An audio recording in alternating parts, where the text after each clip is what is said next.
අයිබෝවන් දවස් කිහිපයකට පස්සු නැවත වතාවක් අපි කතා වෙන කතාවකින් හමු වෙන වෙලාව මේ දවස්වල බොහෝ දෙනෙක් කතා වෙන කාරණාව තමයි පාස්කු ප්‍රහාරය සම්බන්ධයෙන් සිදුවීමින් පවතින විමර්ශනයට අදාළව රට තුළ ගොඩනැගී තිබෙන සංවාදය.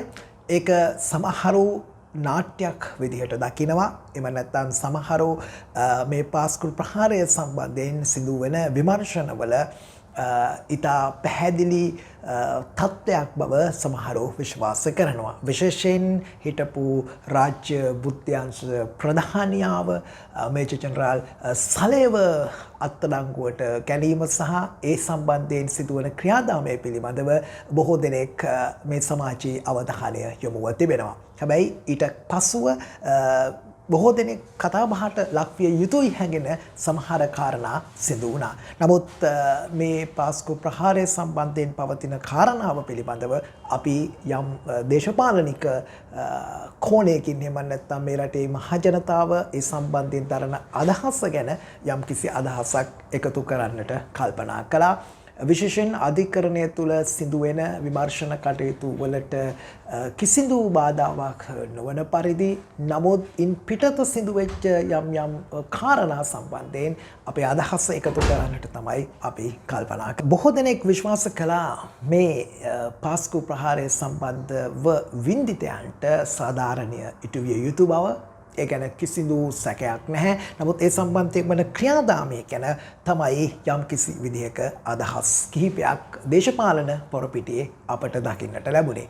විශේෂයෙන් මේ පරීක්ෂණ ක්‍රියාදාමය සිදුවන දිශානතිය අපරාධ පරීක්ෂණ දෙපාර්තමේන්තුව මේක මෙහෙවන දිශානතිය යම් කිසි ආකාරයක කෙලවර ගෝඨාභය රාජපක්ෂ අත්අඩංගුවට ගැනීමක් සිදු විය හැකි කියන උපකල්පනයක සිට තමයි මේ දේශපාලන සංවාදය මහා ජනතාව ඇතුළේ දේශපාලන කණ්ඩායම් ඇතුළේ ඇති වුණේ. ඊට පසුව තමයි අට්ටාල ඉදි වුණේ සහ මේ ක්‍රියාදාමය තුළින් සිදුවිය හැකි යම්කිසි වෙනත් දේශපාලනික බලපෑමක් කරනකොටගෙන තමයි මේ තත්ත්වය ඇති වුණේ. නමුත් මෙතන ඉතා පැහැදිලි කාරණා කිහිපයක් අධිකරණය තුළිනුත් ඊට පසුත් දේශපාලන පොරපිටිය තුලත් මතුවුණු ආකාරය අපි දැක්කා. නමුත් අපේ අදහස අපේ මතවාදයේ අපේ දිශානතිය යොමු වන්නේ අධිකරණයෙන් මෙපිට දේශපාලන කරළිය ඇතුලේ මේ සම්බන්ධයෙන් දක්වන අදහස් පිළිබඳව. ඒ නිසා ජනතා විමුක්ති පෙරමුණේ ආණ්ඩුවට පාස්කු නින්දිතයන් සඳහා පැහැදිලි සාධාරණයක් ඉටු කිරීම, මේ විද්දිතයන්ට සාධාරණයක් ඉටු කිරීමේ පරම අයිතිය තිබෙනවා. එතකොට ඔවුන්ගේ ජන වරමේ මේ පදනමෙත් එක්තරා ආකාරයක බරක් ඔසවා තබන්නේ මේ පාස්කු ප්‍රහාරය. ඒ නිසා මේ ආණ්ඩුව ඉතාමත්ම මැදිහත්ව සහ සාධාරණව මේ විමර්ශන කටයුතු මෙහෙවීමට අවශ්‍ය සහයෝගය ලබා දිය යුතුයි කියලා තමයි අප විශ්වාස කරන්නේ. නමුත් පාර්ලිමේන්තුව ඇතුළේ සහ ඉන් පිටත දේශපාලන වේදිකාව තුළ මේ සම්බන්ධයෙන් දක්වන විවිධ අදහස් නිසා මේ රටේ අනෙකුත් දේශපාලන පක්ෂවලට ඊට සම්බන්ධ වෙන්න ලැබුණා කියලා තමයි අපි කල්පනා කරන්නේ. හැබැයි මෙතෙන්දී විමර්ශන කටයුතු වලින් මේ පාස්කු ප්‍රහාරයේ වින්දිතයන්ට සාධාරණයක් ඉටු වෙන දිශානතියට ඒ කටයුතු මෙහෙවීමත් අපරාධ පරීක්ෂණ දෙපාර්තමේන්තුව ඇතුලේ සිදුවීමෙන් පවතිය යුතුයි කියලා අපි හිතනවා.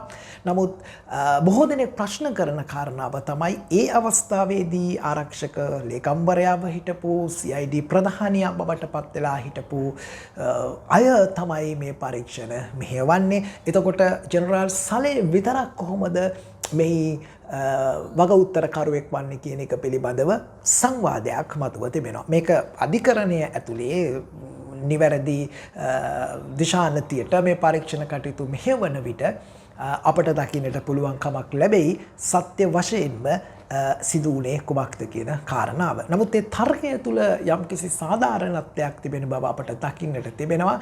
එවකට පොලිස්පතිවරයා, එවකට ආරක්ෂක ලේකම්වරයා, ඊට පස්සේ එවකට CID ප්‍රධානියා සහ ඒ අනෙකුත් නිලතල හොබවපු අය සමහර වෙලාවට පාස්කු ප්‍රහාරය සම්බන්ධයෙන් ඔවුන් වගකිව යුතු පාර්ශවයන් බවට නම් වෙලා තිබියදී එක් කණ්ඩායමක් පමණක් එහි පරීක්ෂණ කටයුතු හරහා වරදකරුවන් ද නැද්ද කියන එක පිළිබඳව සංවාදයක් ඇති වෙන්නත් තවත් කණ්ඩායමක් ඒ කටයුතු මෙහෙවන්නත් ආකාරයට කටයුතු සිදු වුණේ කොහොමද කියන එක පිළිබඳව මේ රටේ මහජනතාව අවධානයෙන් සිටින්න එක වරදක් කියලා අපි හිතන්නේ නැහැ. මොකද ශානි අබේසේකර මහත්මයා හරි රවී සෙනවිරත්න මහත්මයා හරි මාලිමාවේ දේශපාලනයේ ඇතුලේ යම්කිසි කාර්යභාරයක් ඉටු කරපු අය. ඒ නිසා මේ අය පාස්කු ප්‍රහාරයේ චූදිතයන් කියන කාරණාවෙන් නිදොස් වෙලා ඔවුන් මේ පරීක්ෂණ කටයුතු මෙහෙවන්න සුදුසු අය වුණාද කියන කාරණාව අපට කෙනෙකුට හිතෙන්නට පුළුවන්. ඒ අර්ථයෙන් තමයි මේකට දේශපාලන මුහුණුවරක් ලැබිලා තිබෙන්නේ. මේ ආණ්ඩුව මේ ප්‍රාස්කු ප්‍රහාරය සම්බන්ධයෙන් විමර්ශන කටයුතු සිදු කිරීමට ශානි අබේසේකර සහ රවී සෙනවිරත්න වගේ මහත්තුරු නැතුව වෙන කණ්ඩායමක් කරා මේක සිදු කළා නම් මේ සම්බන්ධයෙන් දේශපාලඥයින් ප්‍රශ්න කරන එකක් නැහැ කියන එක තමයි අපේ අදහස. නමුත් අපි කිසි කෙනෙකුට ඉක්මන් කටයුත්තක් නැත්නම් ඉක්මනින් අපි කාටවත් කියන්න පුළුවන් කමක් නැහැ පාස්කු ප්‍රහාරයේ මහා මොලකරු කවුද කියන කාරණාව. ශ්‍රී ලංකාවේ ගරු අධිකරණය ඒ ලැබෙන සාක්ෂි මත තීරණය කරાવી මේ පාස්කු ප්‍රහාරයේ වින්දිතයන්ට මෙතරම් දැවන්ත ඛේද වාචකයක් 300කට අධික පිරිසක් ඝාතනයට ලක් කරපු මේ ම්ලේච්ඡ ප්‍රහාරයේ සැලසුම් කරපු කෙනාට කිසි ලෙසක සමාවක් ලැබිය නොයුතු බව තමයි අපගේ විශ්වාසය. ඒක දේශපාලන නායකත්වයක් ලැබුණාද එහෙම නැත්නම් මේකට වෙනත් ආරක්ෂක අංශවලින් නායකත්වයක් ලැබුණාද කියන කාරණාව අදාළ නැහැ. සැබෑ වරදකරුවාට සැබෑ මහමුලකරුවාට දඩුවම් ලැබිය යුතුයි. මේ පරීක්ෂණ මෙහෙයවිය යුතු වන්නේ ඒ දිශාවට කියන එක තමයි අපේ විශ්වාසය. එහිදී අපි අවධාරණය කරන්නේ දේශපාලන කෝණයෙන් බලා ඇතැම් පිරිසක් මේ පරීක්ෂණවල වගඋත්තරකරුවන් බවට පත්වන්නත් චූදිතයන් බවට පත්වන්නත් තවත් පිරිසක් එහි ගැලුම්කාරයන් බවට පත්වෙන්නටත් ඉඩක් තිබිය යුතු නැහැ කියලා අපි විශ්වාස කරනවා. ඒ කාලයේදී දේශපාලනික මේ ප්‍රහාරය සිදු වෙන මොහොත වන විට සියලු ආරක්ෂක අංශවල වගකීම් දරපු සියලුම දෙනා මේ ප්‍රහාරයේ වගකිව යුතු බවට පත් වෙනවා කියන එක තමයි අපේ පුද්ගලික හැඟීම. ඒ නිසා ඒ පරීක්ෂණ දේශපාලනික කෝණයෙන් මුදවාගෙන සැබෑ ලෙසම පාස්කු ප්‍රහාරයේ වින්දිතයන්ට ඒ සාධාරණ ඉටු කිරීමේ ක්‍රියාදාමයේ ශක්තිමත් කිරීම මේ ආණ්ඩුවේ වගකීමක්. පාර්ලිමේන්තුව ඇතුලේ හෝ ඉන් පිටතදී ඒක මහා විශාල ලෙස අධිකරණයෙන් ලබා දිය හැකි තීන්දුව පිළිබඳව මේ ආණ්ඩුවේ පිරිස් බොහෝ අවස්ථාවලදී ලිපිට කතා කරලා තිබුණා. ඒකත් අමාසියක් බවට මේ ආණ්ඩුවට අනාගතයට පත්වේවි. නමුත් අධිකරණය කියන්නේ ස්වාධීන ආයතනයක්. අපි අධිකරණයේ ගෞරවනීය ක්‍රියාදාමයේ පිළිබඳව මේ රටේ පුරවැසියන් විශ්වාසය තබලා තිබෙනවා. ඒ නිසා දේශපාලනික වශයෙන් දෙපැත්තට බෙදලා කවුරු මොනවා කිව්වත් අධිකරණය ස්වාධීන ආයතනයක්. ඒ නිසා ඒ ස්වාධීන ආයතනය තුලින් මේ රටේ මහ ජනතාවට සාධාරණය පාස්තු වින්දිතයන්ට සාධාරණය ඉටු වෙති කියලා අපි විශ්වාස කරනවා. හැබැයි අපි අමතක නොකළ යුතු කාරණාවක් පාස්කු ප්‍රහාරය සම්බන්ධයෙන් ජාත්‍යන්තර පරීක්ෂණයක් සිදු කරලා තිබුණා. පාස්කු ප්‍රහාරය සම්බන්ධයෙන් වාර්තාවක් පාර්ලිමේන්තුවටත් ඉදිරිපත් කරලා තිබුණා. ඒ නිසා කොමිෂන් සභාව වාර්තාවක් තිබෙනවා. ඒ නිසා මේ සියල්ලම පදනම් කරගත්තට පස්සේ ඒවා තුලින් මහා මොලකරුවෙක් සංගවන්නට කටයුතු කළාද කියන එක පිළිබඳවත් එහෙම නැත්නම් හිසේකලේ ඇයි කියන එක පිළිබඳවත් අනාගතයේදී සාධාරණ සැකයක් ඇති අයට ඔප්පු කරගන්න පුළුවන් කියලා අපි විශ්වාස කරනවා. ඒ නිසා කිසි ලෙසක දේශපාලන වාසි ලබා ගැනීමට මේ පාස්කු ප්‍රහාරය සම්බන්ධ මතකයන් ඒ සිදුවීම් පාවිච්චි කිරීම අප අනුමත කරන්නේ නැහැ. ඒක මේ ආණ්ඩුවටත් පොදුයි, මේ විපක්ෂයටත් පොදුයි. ඔවුන් ඒ ලේ මතින් බලයට ආපු අයත් එයට සාධාරණ ඉටු කරනවා කියලා බලයට ආපු අයත් මේ සියලුම දෙනා ඒක හැමතිස්සෙම පාවිච්චි කළේ තමන්ගේ දේශපාලන වාසියට කියලා අපි දැක්කා. ඒ දැකපු දේ යලිත් වතාවක් අපි මාලිමාවේ ආණ්ඩුවෙන් දකින්නට සූදානම් නැහැ. අපේකට කැමති නැහැ. මේ ආණ්ඩුව මේ රටේ මහ ජනතාව පත් කරගත්තේ එවැනි ඊටාම සංවේදී කාරණා පවා දේශපාලනික වාසිය සඳහා යොදා ගන්නා ආණ්ඩුවක් නෙවෙයි මේ ආණ්ඩුව. ඒ නිසා තමයි මේ මහ ජනතාව පත් කරගත්තේ. එසේ සිතපු නිසා, ඒ නිසා ඒ ජනතාව ඉදිරියේද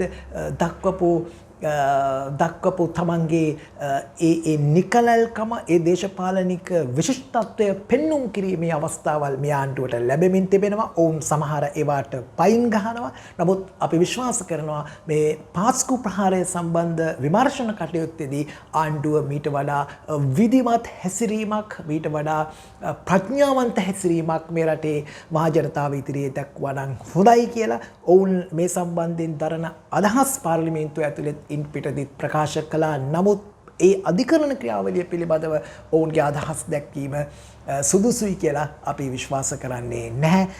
ඒ වගේම තමයි ඕනෑම චූදිතයෙක් අපි දන්නවා වරදකරුවෙක් වෙනකන් වරදකරුවෙක් නොවේ සැකකරුවෙක්. ඒ නිසා සැකකරුවෙකුට ලබා දිය යුතු වටිනාකම් ටික ලබා දෙන්න මේ පරීක්ෂණ මෙහෙවන නිලධාරීන් කටයුතු කරાવી කියලා අපි විශ්වාස කරනවා. එසේ කරනවා නම් කිසි ලෙසකින් ඉන් බාහිර පාර්ශවයන් වලට ඒ පරීක්ෂණ කටයුතු වලට අනියමින් හෝ එහෙම නැත්නම් ඍජුවම හෝ බලපෑම් කිරීමට හැකියාවක් නැහැ කියන එකත් අපි විශ්වාස කරනවා. ඒ නිසා අපි මේ ආණ්ඩුවේ මේ පාස්කු ප්‍රහාරය සම්බන්ධයෙන් කටයුතු කරන ආකාරය, සලේ සම්බන්ධයෙන් කටයුතු කරන ආකාරය හෝ ඕනෑම කාරණාවක් සම්බන්ධයෙන් අධිකරණය නොවේ දේශපාලන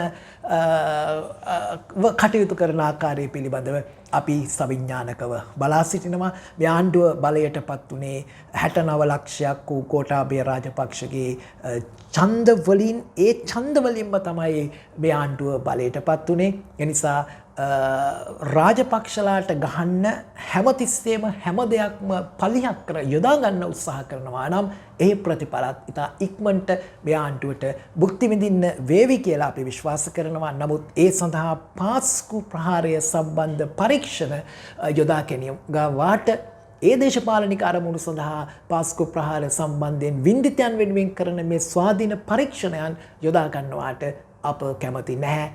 අප ජනාධිපතිවරයාට කියන්නේ ඒක ලැජ්ජයි, ඒක කැතයි. ඒ නිසා මීට වඩා ශිෂ්ට සම්පන්න දේශපාලන භාවිතයක් මේ වගේ කාරණාවලදී අපි මේ රටේ මහ ජනතාව මාලිමාව ආණ්ඩුවෙන් බලාපොරොත්තු වුණා.